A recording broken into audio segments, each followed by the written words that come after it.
بسم اللہ الرحمن الرحیم 27واں پارہ سورہ رحمان آیت نمبر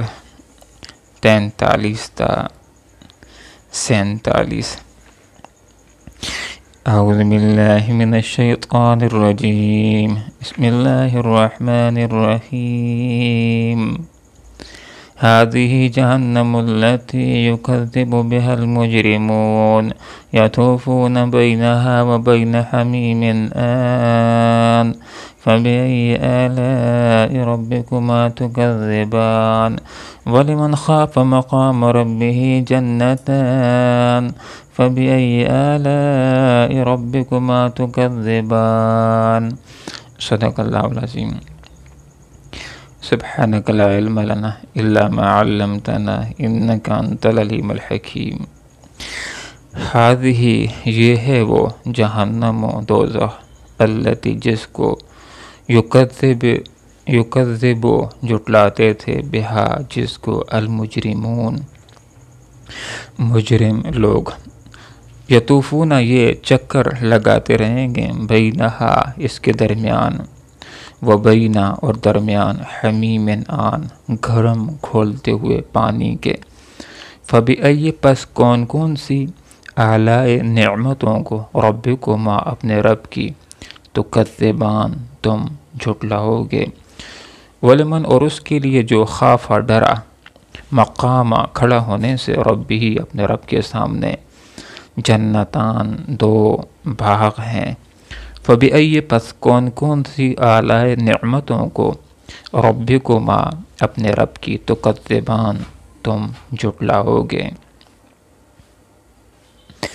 دنیا کے اندر جس وقت انبیاء لوگوں کے سامنے اللہ رب العالمین کی دعوت رکھتے ہیں، جو لوگ ایمان لے آتے ہیں تو ان کو انبیاء جنت کی خوشخبری دیتے ہیں، اور جو لوگ ایمان کے راستے کے اوپر نہیں آتے،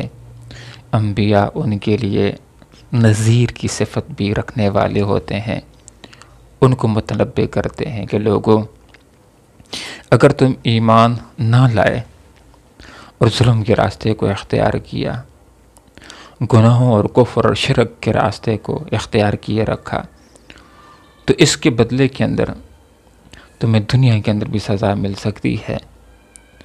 اور موت کے بعد کافروں کے لیے اللہ رب العالمین نے دوزخ کی آگ کو تیار کر رکھا ہے۔ تو جب انبیاء لوگوں کے سامنے یہ مضمون پیش کرتے تھے تو آگے سے کچھ لوگ اعتراض جڑ دیا کرتے تھے کہ اے وہ شخص کے جو نبوت کا دعویٰ کر رہا ہے، تم جس سزا سے میں روز روز ڈراتے ہو، جس قیامت سے روز روز ڈراتے ہو، وہ کب آئے گی؟ جس دوزخ سے ہمیں ڈراتے ہو، کب ہم اس کے اندر پھینکے جائیں گے؟ تو یہ مجرمین اس وقت محشر کے میدان کے اندر، ان کو بائیں ہاتھ کے اندر نامہ اعمال مل جائے گا، ان کافروں کے لیے، ان مشرکوں کے لیے، جب محشر کے میدان میں دوزخ کا فیصلہ ہو جائے گا اور ان کو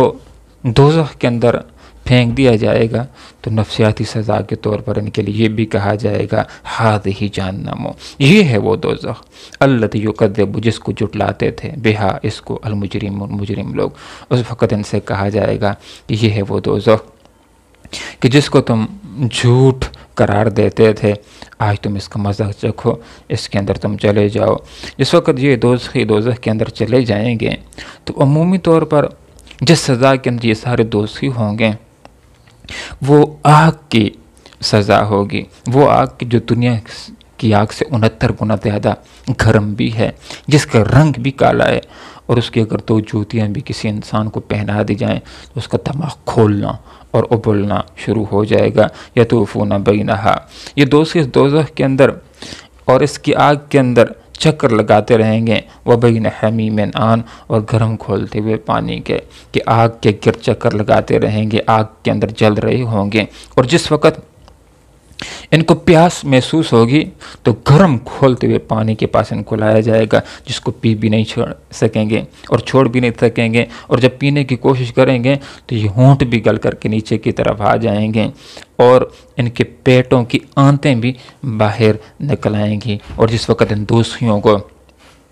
بھوک محسوس ہوگی تو کھانے کے لیے ان کو تھوڑ کا درخت دیا جائے گا کہ اس کو کھا بھی نہیں سکیں گے اور جس کو چھوڑ بھی نہیں سکیں گے۔ فَبِأَيِّ آلَاءِ رَبِّكُمَا تُكَذِّبَانِ، لوگوں اپنے رب کی کس کس نعمت کو، کس کس قدرت کو تم جھٹلاؤ گے۔ برے انجام سے پہلے اس کی خبر دے دینا بہت بڑی نعمت ہے اس بندے کے لیے کہ جو اپنی فکر کرنے والا ہے، جو اپنی اصلاح کرنے والا ہے۔ فرمایا وَلِمَنْ خَافَ، اس بندے کے لیے کہ جو اپنے رب کے سامنے کھڑا ہونے سے ڈرا، جنتان، اس کے لیے اللہ تعالیٰ نے 2 باغ تیار کر رکھے ہیں۔ اللہ رب العالمین کے سامنے کھڑا ہونے سے ڈرنے سے مراد یہ ہے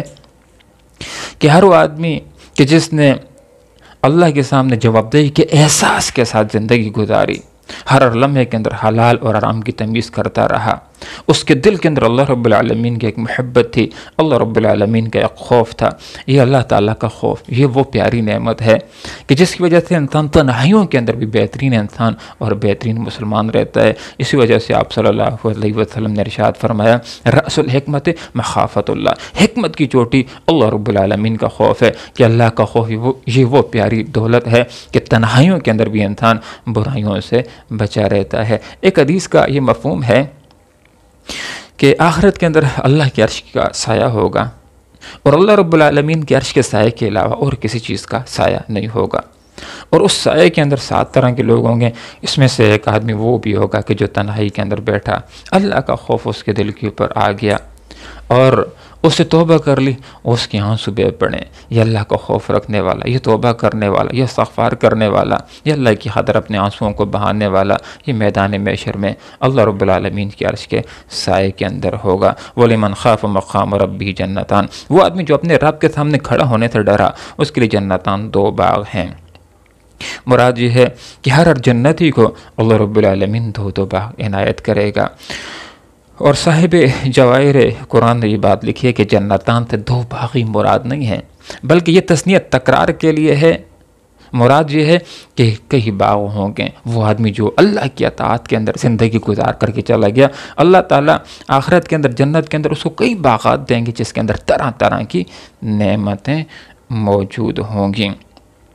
بعض مفسرین حضرات کی یہ رائے بھی ہے جنتان سے مراد یہ ہے کہ 2 باغ، ایک انسانوں کے لیے اور ایک جنات کے لیے، چونکہ دونوں کا مزاج الگ الگ ہے، پسند و ناپسند الگ الگ ہے، اسی اعتبار سے انسانوں کے لیے اللہ تعالیٰ نے الگ سے جنتیں باغ تیار کر رکھے ہیں، اور جنت کے اندر جنوں کے لیے اللہ رب العالمین نے الگ سے